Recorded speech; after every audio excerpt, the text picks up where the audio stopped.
नमस्कार दोस्तों, मैं विजय तिवारी। स्वागत है आपका हमारे YouTube channel the books society में, जहां हम आज की क्लास में सब्जेक्ट कोड BPAG174 के चैप्टर नंबर 9 की शुरुआत करेंगे। जहां हमारे चैप्टर का नाम है स्वास्थ्य, स्वच्छता और खाद्य सुरक्षा में हरित और अभिसरण प्रौद्योगिकियों की भूमिका। इस चैप्टर को पढ़ने के बाद जो हमारे सामने महत्वपूर्ण प्रश्न आएगा वो ये आएगा कि हरित तकनीक से आप क्या समझते हैं, यानी कि हरित प्रौद्योगिकी से आप क्या समझते हैं। साथ ही साथ हरित प्रौद्योगिकी के आयाम बताइए। तो चलिए चैप्टर की शुरुआत करते हैं। हर चैप्टर की तरह इस चैप्टर में भी एक छोटी सी प्रस्तावना दी गई है, जहां इस चैप्टर की जो प्रस्तावना है वो बहुत ही ज़्यादा महत्वपूर्ण हो जाती है, तो इसलिए इस चैप्टर में हम प्रस्तावना पर भी चर्चा करेंगे। तो देखिए प्रस्तावना क्या कहती है। प्रस्तावना सबसे पहले ये बताती है कि जिस हिसाब से जनसंख्या बढ़ी है उसी हिसाब से प्राकृतिक जो हमारे रिसोर्सेज हैं, नेचुरल जो रिसोर्सेज हैं, प्राकृतिक जो संसाधन हैं, इनकी भी उपभोग की मात्रा बहुत तेज गति से बढ़ी है। जब जनसंख्या बढ़ी है तो अपने यूज़ के लिए प्राकृतिक संसाधनों की क्या करेगी, वो मांग करेगी, और डिमांड बढ़ेगी तो डेफिनेटली उसका यूज़ भी बढ़ेगा। लेकिन प्राकृतिक जो संसाधन है हमारे, वो तो एक निश्चित मात्रा में है, वो तो फिक्स है। वो इतनी बड़ी जनसंख्या की आवश्यकताओं की पूर्ति नहीं कर सकते। और बहुत सारे संसाधन तो ऐसे हैं जो पहले से ही नष्ट हो गए हैं। आज की जो शताब्दी है 21st सेंचुरी की अगर हम बात करें तो कहीं ना कहीं हम इतने अवेयर हो रहे हैं, कहीं ना कहीं हम इतने जागरूक हो रहे हैं आधुनिक जीवन शैली के बारे में कि उस पर जो पर्यावरण के प्रभाव पड़ रहे हैं उसके बारे में हम कुछ ना कुछ ज़रूर सोच रहे हैं। आज हर एक व्यक्ति जानता है कि जलवायु परिवर्तन से हम गुजर रहे हैं, और हर एक व्यक्ति अपने पर्यावरण का महत्व भी जानता है। लेकिन बात ये आती है अब हम करें क्या, क्योंकि मनुष्य के कल्याण के लिए, मनुष्य के विकास के लिए संसाधनों का प्रयोग तो जरूरी है। लेकिन ऐसे में जो हमारे प्राकृतिक संसाधन नष्ट होते जा रहे हैं तो इसके लिए हम क्या करें। तो ये चैप्टर हमें यही बताता है कि हमें आज के टाइम पे ऐसी टेक्नोलॉजी का यूज़ करना चाहिए जो हमारे विकास में भी सहायक हो और पर्यावरण को नुकसान भी कम से कम पहुंचाए। तो ऐसी तकनीक जो हमारे विकास में भी सहायक हो और पर्यावरण को भी कम से कम नुकसान पहुंचाए, ऐसी तकनीक को हम हरित तकनीक कहते हैं, ग्रीन टेक्नोलॉजी कहते हैं, जो पर्यावरण के हिसाब से है, जो पर्यावरण को बहुत कम दूषित करती है। बताता है कि आज हम पर्यावरण की बात करें तो पर्यावरणीय जो घटनाएं हैं वो उच्च बिंदु पर पहुंच चुकी हैं, और हम ऐसे जगह पर पहुंच चुके हैं जहां पृथ्वी को इतना नुकसान हो चुका है, इतना नुकसान हो चुका है कि वो शायद कभी ठीक ना हो, उसकी भरपाई ना हो पाए। शायद नेचर खुद ही अगर भरपाई कर सके तो कर सके, वरना अपने आप तो होने से रही। परिणाम स्वरूप क्या हो रहा है, पॉल्यूशन का स्तर बहुत तेज गति से बढ़ रहा है, संसाधन बहुत तेज़ी से कम हो रहे हैं, पर्यावरणीय समस्याएं गंभीर होती जा रही हैं, और भविष्य के परिणाम बहुत खतरनाक हो चुके हैं। मानवता के पास जीवन बचाने के लिए कुछ नहीं बचा। पर्यावरण के स्वास्थ्य में सुधार करना बहुत ज़्यादा जरूरी हो गया है अगर लोगों की एवरेज एज बढ़ानी है तो। ऐसे में जो हरित तकनीक हैं ये आशा की किरण बनकर आई हैं, जो कि ग्रीन टेक्नोलॉजी हैं, ये कहीं ना कहीं मनुष्य को एक ऐसा अवसर दे रही है कि हाँ भाई, आप विकास के रास्ते पर चल सकते हो। हरित तकनीक की बात की जाए तो विज्ञान की शाखाओं में हरित तकनीक के लिए ये वर्ड यूज़ किया जाता है कि प्राकृतिक संसाधनों का जिनसे संरक्षण हो और पर्यावरण पर बुरे प्रभाव कम से कम पड़े, ऐसी सारी तकनीक हम हरित तकनीक में रखेंगे, हरित प्रौद्योगिकी में रखेंगे, ग्रीन टेक्नोलॉजी में रखेंगे। ग्रीन टेक्नोलॉजी में नवीकरणीय ऊर्जा संसाधन आते हैं, जैसे हम सोलर पैनल का यूज़ कर रहे हैं, बायोगैस का यूज़ कर रहे हैं, पवन चक्की का यूज़ कर रहे हैं। ये सब क्या है, ये ऊर्जा के नवीकरणीय संसाधन है। देखिए ऊर्जा के दो संसाधन होते हैं, एक नवीकरणीय और एक अनवीकरणीय। जो अनवीकरणीय होते हैं हम इनका रिसाइकिल नहीं कर सकते, हम इनका दोबारा यूज़ नहीं कर सकते। जैसे कोयला, पेट्रोलियम, प्राकृतिक गैस, ये एक बार के यूज़ करने से ख़त्म हो जाते हैं और साथ साथ पर्यावरण को पॉल्यूशन भी देते हैं ये। लेकिन जो नवीकरणीय स्रोत हैं, यानी कि नए नए स्रोत हैं, इनका हम बारम्बार प्रयोग कर सकते हैं। और ये जब तक ये प्रकृति है, जैसे सोलर पैनल, सौर ऊर्जा जब तक है, सूर्य की जब तक ऊर्जा है तब तक सोलर पैनल रहेंगे। जिस दिन सूर्य की ऊर्जा ही खत्म होगी उस दिन तो पृथ्वी अपने आप ही खत्म है, और ये पॉल्यूशन भी नहीं देती। ऐसी पवन चक्की, तो ऊर्जा के जो नवीकरणीय संसाधन हैं ये सब ग्रीन टेक्नोलॉजी में आते हैं। इसके लिए वैज्ञानिक ज्ञान की ज़रूरत है और लोगों की जागरूकता की भी बहुत ज़्यादा ज़रूरत है। ऐसा ये हमारी पूरी की पूरी क्या कह रही है, प्रस्तावना कह रही है। अब चैप्टर की शुरुआत होती है यहाँ से। आशा लेक्चर आपको समझ में आ रहे होंगे। तो यदि आप हमारे चैनल पर नए हैं तो चैनल को सब्सक्राइब करना भी ना भूलें, चैनल से जुड़ना भी ना भूलें। इसके साथ साथ वीडियो को लाइक भी करें और अन्य ग्रुप में शेयर भी करें। तो देखिए आगे चैप्टर में बताया जा रहा है कि हरित तकनीक का क्या अर्थ है और अभिसरण तकनीक का क्या अर्थ है। हालांकि हम इस पर चर्चा कर चुके हैं, लेकिन और भी डीपली यहाँ पर बताया गया है। तो हम पहले ही पढ़ चुके हैं, मनुष्य की गतिविधियाँ बहुत ज़्यादा बढ़ रही हैं। मनुष्य की गतिविधियाँ बढ़ रही हैं तो पर्यावरण में हस्तक्षेप कर रही हैं। पर्यावरण में हस्तक्षेप कर रही है तो क्या हो रहा है, पर्यावरणीय संसाधनों की डिमांड बहुत ज़्यादा बढ़ रही है। हमारे जो नेचुरल रिसोर्सेज है उसके संसाधनों की डिमांड बहुत ज़्यादा बढ़ रही है। ऐसे में ज़रूरत है हमें एक तकनीक के विकल्प की जो हमारी आवश्यकताओं को पूरा कर सके। ऐसे में जो नई नई प्रौद्योगिकियाँ आ रही हैं, प्रौद्योगिकी क्या है, प्रौद्योगिकी है एक इनोवेशन, और जब हम इनोवेशन को अप्लाइड नॉलेज में डाल देते हैं तो वो तकनीक कहलाती है। यानी कि प्रौद्योगिकी नवाचार और अनुप्रयुक्त ज्ञान का परिणाम है। जितनी ज़्यादा हम टेक्नोलॉजी का यूज़ करेंगे ना, उतना ज़्यादा हम कहेंगे मनुष्य सभ्यता के स्तर पर आगे बढ़ रहा है। या फिर ये भी कह सकते हैं हमारे मन में कुछ आया और उसे हमने बनाने के लिए जिस तकनीक का प्रयोग किया वो भी क्या तकनीक है।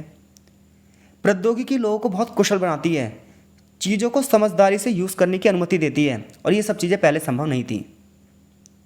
तकनीक वस्तुओं और सेवाओं के उत्पादन में उपयोग की जाने वाली जो टेक्नोलॉजी है, कुशलता है, जो विधि हैं, जो तकनीक हैं, जो टूल्स हैं, जो कच्चा माल है, इन सब के बारे में संग्रह को संदर्भित करती है। आज हम मशीनरी का यूज़ कर रहे हैं, कंप्यूटर का यूज़ कर रहे हैं, विभिन्न प्रकार के उपकरणों का यूज़ कर रहे हैं, और कारखानों में इन सब का बड़े पैमाने पर यूज़ किया जा रहा है। तो प्रौद्योगिकी वो ज्ञान भी हो सकता है जिसके माध्यम से ये पता चलता है कि हम उत्पादन का यूज़ कैसे करें, समस्याओं का हल कैसे निकालें, जल्द जो काम बहुत लंबे समय में होगा वो जल्द से जल्द कैसे कर सकें। तो तकनीक के अलग अलग क्षेत्रों में अलग अलग अर्थ हो सकते हैं, और यहाँ पर तकनीक का ही अर्थ बताया जा रहा है। तो प्रौद्योगिकी, कोई इसमें दो राय ही नहीं है कि आज का युग किसका युग है, टेक्नोलॉजी का युग है। हम और आप भी तो देखिए किसके माध्यम से जुड़े हुए हैं, टेक्नोलॉजी से। तो टेक्नोलॉजी ने कहीं ना कहीं पर्यावरण और लोगों के जीवन जीने के तरीकों में बहुत ज़्यादा परिवर्तन ला दिया है। अगर आज हमें विकास के उद्देश्यों को प्राप्त करना है तो प्राकृतिक संसाधनों का दोहन करना ही पड़ेगा, लेकिन प्राकृतिक संसाधनों का दोहन करते हुए अगर हमारे हाथ में ग्रीन टेक्नोलॉजी लग जाए तो शायद हम पर्यावरण को भी बचा सकें और अपने आप को भी बचा सकें। ऐसे में हरित तकनीक जब सुर्खियों में आई, जब विश्व ने यह महसूस कर लिया कि अब हम पर्यावरण पूरी तरीके से खो चुके हैं, अपना इन्वायरमेंट खो चुके हैं, ऐसे में पर्यावरण की रक्षा करने के लिए जो हमने तकनीक का माध्यम चुना, उसी तकनीक के माध्यम को हम हरित तकनीक कहते हैं। प्रौद्योगिकी बहुत महत्वपूर्ण है, समाज की सेवा करती है, समाज स्वयं अपने अधिकार में इसका उपयोग करता है। पर्यावरण की सुरक्षा में हरित तकनीक ने लाभ ने आज राज्य की सीमाओं को ऊंचा उठा दिया है। तो इसमें तो कोई दो राय नहीं है, बिना तकनीक के हमारा जीवन कैसा था, असभ्य था। आज देखिए टेक्नोलॉजी ने आज शिक्षा चिकित्सा के स्तर को कहाँ तक पहुँचा दिया है। आज हम बड़ी बड़ी बीमारियों पर विजय पा चुके हैं। आज हम पलक झपकते ही विश्व के किसी कोने में बात कर सकते हैं। तो तकनीक तो जरूरी है, बट जो इस तकनीक का निगेटिव इफेक्ट पड़ा है उसे कम करने के लिए हमें ग्रीन टेक्नोलॉजी अपनानी चाहिए, जो पर्यावरण को कम से कम दूषित करे और हमारे काम भी आ सके। तो हरित तकनीकी यानी कि ग्रीन टेक्नोलॉजी, हरित प्रौद्योगिकी पर्यावरण विज्ञान और प्रौद्योगिकी के अनुप्रयोग हैं। आम तौर पर जो हरित तकनीक है ये, इसके बारे में अंतर्राष्ट्रीय स्तर पर कोई परिभाषा नहीं दी गई, लेकिन फिर भी यूएनओ ने ये कहा है कि पर्यावरणीय प्रदर्शनों में जो सुधार कर सके वही क्या है, ग्रीन टेक्नोलॉजी है। यूएनओ का जो एजेंडा 21 था, जिसके बारे में हमने पिछले चैप्टर में चर्चा भी की थी कि 21वीं शताब्दी में विकास कैसे होगा, उसमें भी इस चीज़ पर जोर दिया गया था कि पर्यावरणीय रक्षा के लिए जिस भी हम तकनीक का यूज़ करेंगे वो ग्रीन टेक्नोलॉजी होगी। ग्रीन टेक्नोलॉजी की विशेषता ये होगी कि वो कम प्रदूषणकारी होगी, सभी संसाधनों का उपयोग स्थायी तरीके से करेगी, जो बेकार वस्तुएं उनका भी रिसाइकिल करेगी। जैसे आज कचरे से बहुत सारी चीज़ें बनाई जा रही हैं, तो ये ग्रीन टेक्नोलॉजी का उदाहरण है। ग्रीन टेक्नोलॉजी मूल रूप से पर्यावरण और प्राकृतिक संसाधनों को बचाने के लिए काम करेगी। इसके साथ साथ ये विभिन्न प्रकार की जानकारी, प्रक्रियाएं, माल सेवाएं और उपकरण के साथ साथ संगठनात्मक ढांचे भी इसमें शामिल हैं। किसमें, ग्रीन टेक्नोलॉजी में। ग्रीन टेक्नोलॉजी को नवीनीकरण द्वारा विशेषता की जाती है। ग्रीन टेक्नोलॉजी एक जनरल वर्ड है जिसका उपयोग हम अन्य शब्दों में एक दूसरे स्थान पर कर सकते हैं। यानी कि जिस क्षेत्र में हम ग्रीन टेक्नोलॉजी का यूज़ कर रहे हैं उस क्षेत्र के आधार पर उसका नामकरण किया जा सकता है। जैसे अगर हम इन्वायरमेंट में यूज़ कर रहे हैं तो हम कहेंगे पर्यावरण की दृष्टि से उपयुक्त तकनीक है ये। अगर हम स्वच्छता के लिए यूज़ कर रहे हैं तो स्वच्छता प्रौद्योगिकी हो जाएगी, पर्यावरण प्रौद्योगिकियाँ हो जाएंगी, जलवायु संबंधी प्रौद्योगिकियाँ हो जाएंगी, अग्नि के अनुकूल प्रौद्योगिकी हो जाएगी, कार्बन को कम करने वाली टेक्नोलॉजी हो जाएगी, जलवायु को स्मार्ट बनाने वाली तकनीक हो जाएगी। तो इस प्रकार से हरित प्रौद्योगिकी का यूज़ जो है, इस वर्ड का यूज़ हम कई जगह कर सकते हैं। लेकिन मोटे तौर पर जब हम हरित प्रौद्योगिकी की बात करते हैं तो इसमें उत्पादन भी शामिल है और निस्तारण भी शामिल है। यानी कि उत्पादन करते वक्त हमें ये ध्यान रखना है कि पर्यावरण को कम से कम नुकसान पहुँचे, और निष्पादन करते वक्त, निष्पादन का अर्थ यानी कि जो कचरा है उसे भी हम क्या करते हैं, रिसाइकिल करते हैं। तो जो ये हरित तकनीक है यानी कि ग्रीन टेक्नोलॉजी है, ये सतत विकास की प्रक्रिया को बढ़ावा दे रही है, ये सामाजिक समानता को बढ़ावा दे रही है, ये आर्थिक समानता को बढ़ावा दे रही है, ये पर्यावरण के सतत हरित प्रौद्योगिकी के लिए प्रमुख मापदंड हो चुकी है। यानी कि अगर हमें खुद का विकास करना है, आने वाली पीढ़ियों का विकास करना है और विकास की प्रक्रिया को जारी रखना है, तो ग्रीन टेक्नोलॉजी का उपयोग आज अनिवार्य बन चुका है। आज बड़े पैमाने पर जलवायु परिवर्तन हो रहा है, कार्बन डाइऑक्साइड की मात्रा लगातार वायुमंडल में बढ़ती जा रही है। ऐसे में हर देश का लक्ष्य ये है कि कार्बन को कैसे कम किया जाए। तो कार्बन को कम करने में ग्रीन टेक्नोलॉजी ही सहायक हो सकती हैं। हमें सब्स्टिट्यूट ढूंढने होंगे पेट्रोल के, डीजल के, प्राकृतिक गैसों के। बिना इसका सब्स्टिट्यूट ढूंढे हम ना अपने पर्यावरण की रक्षा नहीं कर सकते, हम पृथ्वी को नहीं बचा सकते। और इसका सिर्फ और सिर्फ एक ही तरीका है कि हम ग्रीन टेक्नोलॉजी के अवेयरनेस लाएं और ग्रीन टेक्नोलॉजी के उपयोग को अधिक से अधिक क्या करें, बढ़ाएं। खास तौर पे अल्पविकसित देशों में, गरीब देशों में जो पर्यावरणीय समस्याओं की मार सबसे ज़्यादा झेल रहे हैं। और इसके लिए हमें क्या करना होगा, इसके लिए हमें सोलर पैनलों को बढ़ावा देना होगा, पवन ऊर्जा को बढ़ावा देना होगा। साथ साथ ऐसी टेक्नोलॉजी बढ़ानी होगी जो वेस्ट को कम करे, पर्यावरण में कटौती कम करे, जीवाश्म ईंधन का कम यूज़ करे। तभी एक अच्छे और स्वच्छ पर्यावरण की हम क्या कर सकते हैं, कल्पना कर सकते हैं। अन्यथा जीवन बड़ा दूभर है। अब बात आती है कन्वर्जिंग टेक्नोलॉजी की। ये तो हो गई ग्रीन टेक्नोलॉजी। अब बात कर रहे हैं हम किसी कन्वर्जिंग टेक्नोलॉजी की, यानी कि अभिसरण प्रौद्योगिकी। देखिए, अभिसरण वर्ड का मतलब क्या है? अभिसरण वर्ड का मतलब यह है कि विभिन्न क्षेत्रों से चीज़ों को लाकर एक जगह पर लाकर रख देना। कन्वर्जन कह रहा है, अभिसरण शब्द व्यापक है, विज्ञान और तकनीक में इसका हर जगह अलग अलग यूज़ होता है। लेकिन बात मुद्दा वही उठकर आता है कि अलग अलग क्षेत्र की चीज़ों को एक क्षेत्र में लाकर मिला देना। लाइक डैट आज डिजिटल युग है, डिजिटल क्रांति चल रही है, हर जगह डिजिटल प्लेटफॉर्म लगातार बढ़ते जा रहे हैं। हम भी डिजिटल प्लेटफॉर्म के माध्यम से आपसे जुड़े हुए हैं। आज बड़े पैमाने पर नैनो टेक्नोलॉजी आगे बढ़ रही है। आज जो मिश्रित तकनीकों का उत्पादन हो रहा है, आज एक चीज़ का जब विकास होता है तो अन्य चीज़ों का बेस होकर काम करती है। तो अभिसरण जो प्रौद्योगिकियाँ हैं वो समाज जीवन को व्यवस्थित करती हैं, वो आपस में संबंधों को बांधती हैं, वो समाज जीवन को परिवर्तित कर रही हैं। ये तकनीकियाँ व्यापारिक संगठनों में भी काम कर रही हैं, सरकार जो लोगों को सेवाएं दे रही हैं उसमें भी काम कर रही है और जन कल्याण को बढ़ावा दे रही हैं। अभिसरण तकनीक को आज नैनो टेक्नोलॉजी के माध्यम से एक नया विशेष अर्थ मिला है। आज कंप्यूटिंग क्लाउडिंग चल रही है, कृषि में मोबाइल क्षेत्र चल रहा है। आज पहले से ही हमें जलवायु के बारे में पता चल जा रहा है, आज हमें पहले से ही मौसम विज्ञान के बारे में पता चल जा रहा है। आज सेंसर जो क्षमताएं आ रही है, ये सब क्या है, अभिसरण तकनीक के उदाहरण हैं। तो अभिसरण तकनीक शब्द का अर्थ क्या है और ग्रीन टेक्नोलॉजी शब्द का अर्थ क्या है, अभी तक हमने चैप्टर में यही पढ़ा है। अब बात हम कर रहे हैं ग्रीन टेक्नोलॉजी की विशेषताएं क्या हैं और ग्रीन टेक्नोलॉजी की श्रेणियाँ क्या हैं। तो इतनी बात तो हमें पता चल गई कि ऐसी टेक्नोलॉजी जो पर्यावरण के अनुकूल हो, पर्यावरण को संरक्षित करती हो, वेस्टेज कम से कम करती हो, मनुष्य के हिसाब से हो और संसाधनों का दुरुपयोग कम करती हो, ऐसी टेक्नोलॉजी को हम ग्रीन टेक्नोलॉजी कहेंगे। अब देखो, ग्रीन टेक्नोलॉजी की विशेषता क्या है। पहली विशेषता यही है कि इनकी एफिशिएंसी हाई होगी और क्या होगा, रिसोर्स यूज़ होगा, यानी कि उच्च तो दक्षता होगी और संसाधनों का उपयोग कम से कम। तो ग्रीन टेक्नोलॉजी की पहली विशेषता यही है। क्योंकि ऊर्जा जो है वो हमारे सामाजिक आर्थिक विकास के लिए महत्वपूर्ण निर्धारकों में से एक है। हर काम करने के लिए हमें एनर्जी चाहिए। समाज को आगे बढ़ाना है, अर्थव्यवस्था को आगे बढ़ाना है, देश को आगे बढ़ाना है, विकास करना है, हर चीज़ के लिए किस चीज़ की जरूरत है, हमें एनर्जी की ज़रूरत है। अब जो हम एनर्जी के हम एनर्जी कहाँ से प्राप्त करते हैं, कोयले से, पेट्रोल से, डीजल से, इससे तो हमारी परिवहन साधन चल रहे हैं।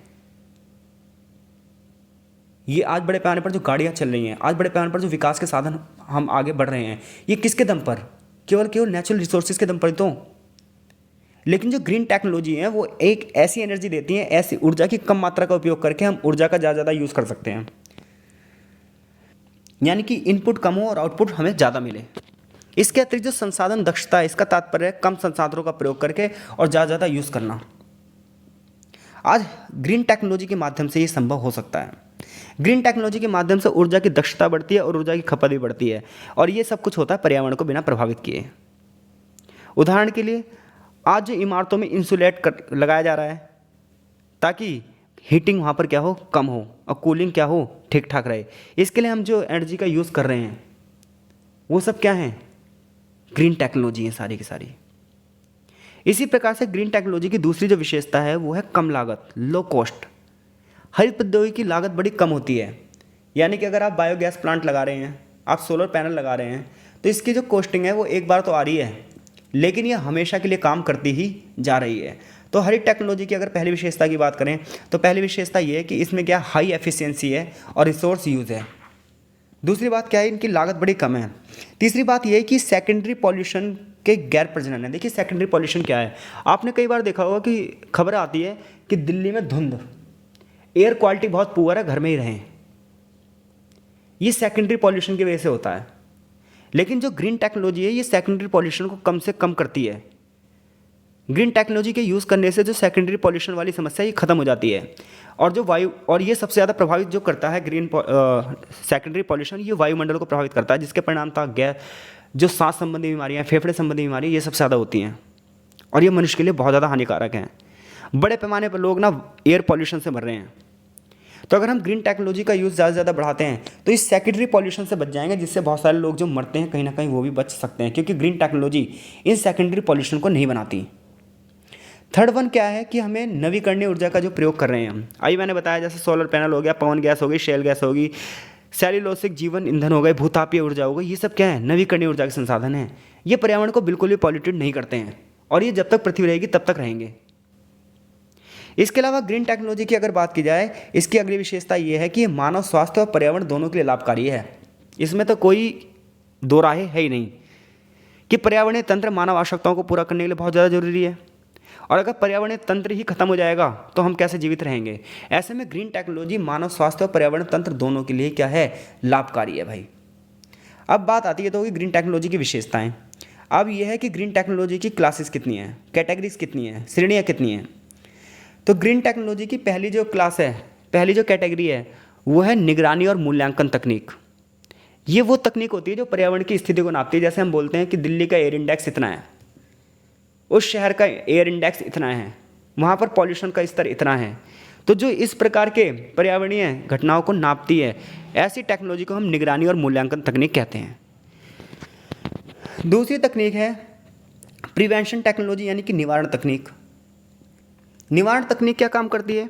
निवारण तकनीक पर्यावरण से हानिकारक पदार्थों के उत्पादन को कम करती है और मानव गतिविधियों को बदलने के लिए लागू की जाती हैं, जो पर्यावरण को होने वाले नुकसान को भी कम करती हैं भाई। चौथा है नियंत्रण प्रौद्योगिकी, यानी कि कंट्रोल टेक्नोलॉजी। ये क्या काम करती हैं? इनका भी काम वही है कि पर्यावरण में अगर खतरनाक पदार्थों का प्रवेश है तो उस प्रवेश को वहीं ख़त्म करे और पर्यावरण को हानिकारक होने से बचाए। ये खतरनाक पदार्थों को फिल्टर करने का कार्य करती है। कौन सी? Control technology. चाहे हवा हो, चाहे पानी हो, चाहे भूमि हो, हर चीज़ को। और अगली है उपचारी टेक्नोलॉजी या पुनर्नवीनीकरण उद्देश्य। इसका उद्देश्य यह है कि पर्यावरण को बेहतर से बेहतर बनाए, पर्यावरण में समस्या आ गई तो उसका उपचार करे। ये ऐसे साधनों का प्रतीक है जो पर्यावरण की स्थिति में सुधार करने के लिए डिजाइन किए जाते हैं। तो अगर क्वेश्चन ये आता है कि ग्रीन टेक्नोलॉजी से आप क्या समझते हैं, ग्रीन टेक्नोलॉजी की विशेषताएं बताइए या ग्रीन टेक्नोलॉजी की श्रेणियां बताइए, तो यहाँ से यहाँ तक हमने ये पढ़ा है। आगे अगर चैप्टर की बात करें तो पूछता है कि स्वास्थ्य के क्षेत्र में ग्रीन टेक्नोलॉजी की क्या भूमिका है। यहाँ से क्वेश्चन भी बदल जाएगा। आशा है लेक्चर आपको समझ में आ रहा होगा। अगर नहीं आ रहा तो आप कमेंट करके ज़रूर बताइए। मेरे पास बहुत सारे एग्जाम्पल हैं जिसके माध्यम से मैं इस लेक्चर को और भी सरल बना सकता हूँ। तो इसलिए आपको अगर समझ में आ रहे हैं तो भी कमेंट करके बताइए, नहीं आ रहे हैं तो भी कमेंट करके बताइए। तो देखिए आगे चैप्टर में क्वेश्चन ये बनता है कि स्वास्थ्य के क्षेत्र में, स्वच्छता के क्षेत्र में ग्रीन टेक्नोलॉजी की क्या भूमिका है। तो देखिए जब हम स्वस्थ और स्वच्छता के आंकड़ों पर जाते हैं ना, तो इसमें ग्रीन टेक्नोलॉजी के यूज़ की बहुत ज़्यादा ज़रूरत है। आज जल प्रदूषण, वायु प्रदूषण, ध्वनि प्रदूषण, भूमि प्रदूषण बहुत तेज़ गति से आगे बढ़ रहे हैं। उसका कारण है जनसंख्या में वृद्धि, बड़े पैमाने पर शहरीकरण। आज औद्योगिकरण इतनी तेज़ गति से हो रहा है, जल संसाधनों का दुरुपयोग लगातार हो रहा है। तो ऐसे में समस्या पता क्या हो रही है? एक तरफ तो जो संपन्न लोग हैं वो तो दबादब पानी का यूज़ कर रहे हैं, वो तो लगातार जनसंख्या बढ़ रही है, उनसे उन्हें कोई फ़र्क नहीं है। क्यों? क्योंकि वो संसाधन संपन्न देश हैं, संसाधन संपन्न लोग हैं। वो तो ऐसे घरों में रह रहे हैं जो ग्रीनरी है, जहाँ पर उन्हें पॉल्यूशन से भी कोई फ़र्क नहीं है, क्योंकि उन्होंने सारी चीज़ें अपने हिसाब से सेटलमेंट कर रखा है। लेकिन दिक्कत आती है गरीबों की। स्वास्थ्य और स्वच्छता संकट की वजह से लाखों लोगों की ना आजीविका खत्म हो रही है। विकासशील देशों की स्थिति और भी बदतर है, सामाजिक आर्थिक विकास में इनकी बाधा उत्पन्न हो रही है। पानी नहीं है, और अगर है भी तो स्वच्छ नहीं है। बताया जाता है कि विश्व की जनसंख्या का 32% यानी कि 2.4 बिलियन लोगों के पास अभी भी बेहतर स्वच्छता सुविधाओं की कमी है। आज भी 66.3 मिलियन लोग अशुद्ध जल पानी पीते हैं, और जबकि ये आंकड़े तो कम हैं, इससे भी दुगने आंकड़े आप मान के चलिए। कह रहा है प्रतिदिन हजारों बच्चे गंदा पानी पीने की वजह से मर जाते हैं। WHO की रिपोर्ट बताती है कि स्वास्थ्य का मतलब क्या है। WHO की रिपोर्ट ये बताती है स्वास्थ्य का मतलब ये है कि हमारे अंदर कोई शारीरिक समस्या ना हो, मानसिक समस्या ना हो, सामाजिक कल्याण होता रहे, तब हम कहेंगे समाज हमारा स्वच्छ है और स्वस्थ है। एक स्वस्थ व्यक्ति शारीरिक और मानसिक दोनों रूप से स्वस्थ होना चाहिए। उसके अंदर सहन शक्ति होनी चाहिए, उसके अंदर शक्ति होनी चाहिए, समानताएं होनी चाहिए समाज में, और दर्द कम से कम होना चाहिए। विश्व स्तर पर आज सबसे बड़ी जो समस्या है वो यही है, निगेटिव स्वास्थ्य है। और ये जो निगेटिव स्वास्थ्य है, नकारात्मक स्वास्थ्य है, ये सिर्फ हो रहा है वायु प्रदूषण और जल प्रदूषण से। लेकिन बात ये आ रही है वायु और जल प्रदूषण हो किससे रहे हैं? ये तो उद्योगों से ही हो रहे हैं ना। आज कोयले का यूज़ इतना ज़्यादा ही हो रहा है, प्राकृतिक गैसों का यूज़ इतना ज़्यादा हो रहा है, जिसकी वजह से एयर पॉल्यूशन और जल प्रदूषण बहुत ज़्यादा हो रहा है। जो इसके अलावा वनों को काट रहे हैं हम, तो कार्बन जो खत्म होना चाहिए वो कार्बन और ज़्यादा बढ़ रहा है। परिणाम ये हो रहा है गरीब लोग सांस लेने की समस्याओं से पीड़ित हैं, मानसिक स्वास्थ्य उनका ठीक नहीं है, लोगों को दिल के दौरे पड़ रहे हैं, कैंसर हो रहा है, समय से पहले लोग मर जा रहे हैं। ऐसे में ज़रूरत है एक निर्णय लेने की, एक ऐसा निर्णय लेने की जो समाज के लिए हितकारी हो। हवा, सूर्य, जल विद्युत प्रणाली बिना किसी वायु प्रदूषण के उत्सर्जन से बिजली उत्पन्न करते हैं। देखिए ये स्वास्थ्य की समस्याएं, अब ग्रीन टेक्नोलॉजी क्या काम करेगी? जब हम क्या करेंगे, पवन चक्कियाँ लगाएंगे, सोलर पैनल लगाएंगे, जल ऊर्जा यूज़ करेंगे, तो क्या होगा? इससे वायु पॉल्यूशन नहीं होगा। जब हम बायोगैस का यूज़ करेंगे, भूतापीय ऊर्जा का यूज़ करेंगे, तो ये क्या होगा? ये उतना ज़्यादा करेगा तो, लेकिन उतना ज़्यादा नहीं करेगा जितना कोयला और प्राकृतिक गैस करते हैं।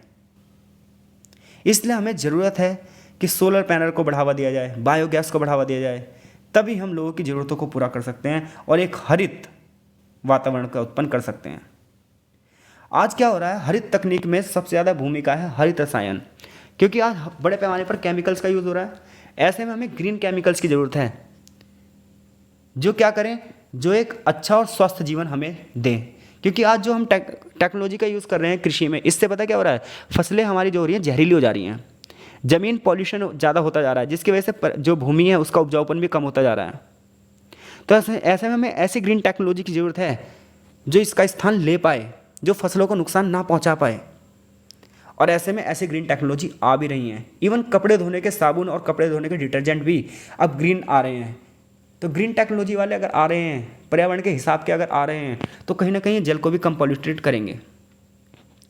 आज अगर हम आंकड़े देखें तो ये जो औद्योगिक कचरा समुद्रों में फेंक दिया जा रहा है, इससे जो समुद्री जीव जंतु हैं, जलीय जीव जंतु हैं, ये भी बड़े पैमाने पर इनकी प्रजातियां भी नष्ट होती जा रही हैं। ऐसे में हमें इन समुद्री जीव प्रजातियों को बचाने का भी जिम्मा लेना चाहिए। वैश्विक रूप से 2.5 बिलियन लोग स्वच्छता की सुविधाओं का उपयोग नहीं करते। 1 बिलियन लोग आज भी खुले में शौच जाते हैं। परिणाम क्या होता है? पीने का पानी प्रदूषित हो जाता है और डायरिया जैसी समस्याएं हो जाती हैं। हर 20 सेकंड में एक बच्चा मर जाता है। ये बहुत गंभीर करने वाले आंकड़े हैं। और ऐसे में ग्रीन टेक्नोलॉजी की भूमिका कितनी ज़्यादा है, इसके लिए कितनी अवेयरनेस होनी चाहिए समाज में, ये आप समझ सकते हैं। देखो, आपको पढ़ाया ही इसलिए जा रहा है ये, क्योंकि एक शिक्षित समाज ही समाज को बदल सकता है। एक अशिक्षित समाज तो समाज को केवल और केवल दंगे, फसाद, लड़ाई, झगड़े और प्राकृतिक संपत्तियों को नष्ट करने की ओर ही ले जा सकता है। तो इसलिए शिक्षा बहुत ज़्यादा ज़रूरी है।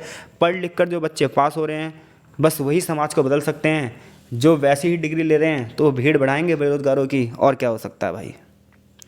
आगे चैप्टर में बात की गई तो बात होगी स्वच्छता में क्यों ज़रूरत है हमें किस चीज़ की, ग्रीन टेक्नोलॉजी की। अब हम बात करते हैं खाद्य सुरक्षा में हमें ग्रीन टेक्नोलॉजी की ज़रूरत क्यों है। जैसे कि हमने पिछले चैप्टर में पढ़ा था, 8वें चैप्टर में, कि खाद्य असुरक्षा क्या है, कि विश्व के स्तर पर आज खाने की आपूर्ति कम हो रही है क्योंकि जनसंख्या बहुत तेज़ गति से बढ़ रही है। इसके अलावा अगर कहीं पर खाद्य आपूर्ति है तो उस खाने में पोषक के तत्व ही नहीं है। परिणाम क्या हो रहा है? परिणाम ये हो रहा है बहुत सारे लोग भूखमरी का शिकार हैं, भूख से मर जा रहे हैं, या फिर अगर खाना खा भी रहे हैं तो उनके अंदर क्या है, पोषण की कमी है। ऐसे में अकाल और भूख ने पूरे इतिहास में मानव जाति को हमेशा पीड़ा दी है, ये बात हमें पता है, और आज भी ये समस्या है और कल भी ये समस्या रहेगी। ऐसे में इसको दूर करने में ग्रीन टेक्नोलॉजी क्या भूमिका निभा सकती है। कह रहा है विश्व भर में 1 बिलियन लोग अपर्याप्त कैलोरी के शिकार हैं। उनके पास पोषक तत्व नहीं है। 2 बिलियन से ज़्यादा लोगों में पर्याप्त से अधिक कैलोरी है, यानी कि जितनी ज़्यादा जरूरत है उससे ज़्यादा, तो मोटापे की शिकार है वो। तो चाहे मोटापे का बंदा शिकार हो, चाहे बहुत ज़्यादा कमज़ोर हो, दोनों ही क्या हैं, दोनों ही बीमारी के कारण हैं। तो ऐसे में खाद्य सुरक्षा में ग्रीन टेक्नोलॉजी क्या भूमिका अदा कर सकती है? तो देखिए, खाद्य सुरक्षा में आजकल बढ़ावा दिया जा रहा है जैविक खेती को, कि हमें पहले से पारंपरिक तरीके से खेती करनी पड़ेगी, फिर से हमें उसी गोबर गैस का यूज़ करना पड़ेगा, फिर से हमें उसी जैविक कचरे की ओर आगे बढ़ना पड़ेगा। क्योंकि जिस हिसाब से अगर हम कीटनाशकों का यूज़ करेंगे, डीडीटी का यूज़ करेंगे, तो ये सारी समस्याएं हमारी खुद के स्वास्थ्य तंत्र पर और पर्यावरण के स्वास्थ्य तंत्र पर ही मर जाएगी। चौंकाने वाले आंकड़े हैं कुछ कि गिद्ध जो क्या करते हैं, कचरे की सफाई करते हैं, यानी कि जैसे कोई लाशें हैं, उन लाशों को ख़त्म कौन कर रहा है? गिद्ध ख़त्म कर रहे हैं। तो गिद्ध को इसलिए पर्यावरण का मित्र माना जाता है। लेकिन जो गिद्ध हैं, ऐसी लाशों को खाने की वजह से गिद्ध खुद मर जा रहे हैं। क्यों? उसमें जहरीले तत्व हैं। तो ऐसे में रासायनिक उर्वरकों का प्रयोग कम से कम हो और ग्रीन टेक्नोलॉजी का यूज़ ज़्यादा से ज़्यादा हो, तो कहीं ना कहीं कृषि जो है, जो विनाशकारी होती जा रही है, ऐसे में मिट्टी की उर्वरता भी बनी रहेगी, मिट्टी का उपजाऊपन भी बने रहेगा, और जो फसलें होंगी उसमें वो पोषक तत्व होंगे, वो न्यूट्रिशन होंगे, जिस न्यूट्रिशन के लिए वो फसलें जानी जाती हैं। लेकिन आज ज़्यादा से ज़्यादा लाभ कमाने के लिए वैश्वीकरण के युग में हम क्या कर रहे हैं? फर्टिलाइजर्स का यूज़ कर रहे हैं, फसलें समय से पहले तैयार कर रहे हैं। परिणाम ये हो रहा है कि हम चीज़ों को खा तो रहे हैं, लेकिन वो न्यूट्रिशन नहीं दे पा रही जिसके लिए वो जानी जाती हैं।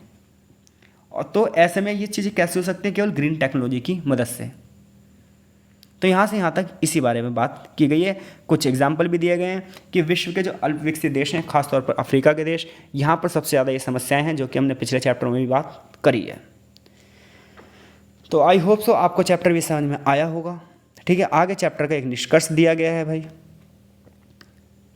ठीक है, कंक्लूजन दिया गया है, जो हमने ऑलरेडी पहले से पढ़ लिया है कि पिछले कुछ सालों में क्या हुआ है, प्राकृतिक संसाधनों की मांग बहुत तेज़ गति से बढ़ी है, जिसकी वजह से पर्यावरण असंतुलन में आ गया है। पर्यावरण में समस्याएं बहुत ज़्यादा हो चुकी हैं, पॉल्यूशन का स्तर लगातार बढ़ता जा रहा है। ऐसे में ग्रीन टेक्नोलॉजी ही हैं जो हमें इससे बचा सकती हैं। तो आई होप सो इस चैप्टर से कोई भी क्वेश्चन आएगा आप कर सकते हैं। वीडियो को ज़्यादा लेंथी करने का कोई मतलब यहाँ पर है नहीं। अगर आप यहाँ पर आप सोचेंगे मैंने कुछ छोड़ दिया, तो ऐसा कुछ नहीं, यहाँ पर सब कुछ वैसा ही है कि कुपोषण का सामना करने के लिए विकासशील देशों में क्या करा जा रहा है, जैविक फोर्टीकरण का यूज़ किया जा रहा है, विटामिन की प्रधान फसलों को बढ़ावा दिया जा रहा है, विटामिन और सूक्ष्म पोषक तत्वों को बढ़ावा दिया जा रहा है, जैसे कि गूदेदार शकरकंद अंतर्राष्ट्रीय आलू केंद्र में विकसित किया जा रहा है। तो यहाँ पर वो कुछ एग्जाम्पल दिए गए जो ऑलरेडी मैं समझा चुका हूँ। आपका कोई भी क्वेश्चन पेपर में नहीं छूटेगा।